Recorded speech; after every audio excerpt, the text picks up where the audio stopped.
Nagsimula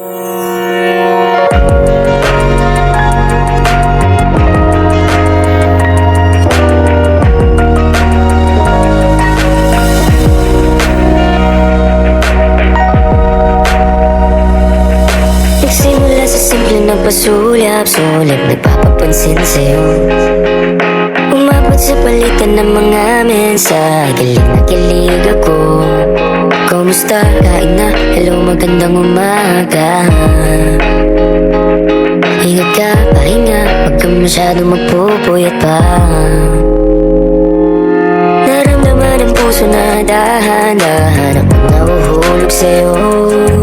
Sa kada araw natin na pag-uusap, meron na namumuo.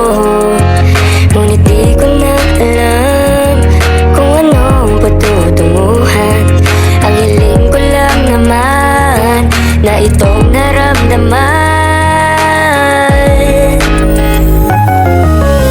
Sana naman ay mapagbigyan at nang mapakinggan ang tibok ng puso kong sa'yo lang naramdaman ang tunay na kaligayahan.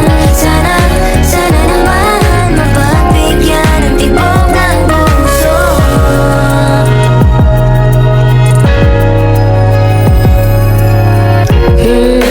Ngunit biglang katahimikan, wala namang matandaan na nasabi baka sakaling ika'y aking masaktan.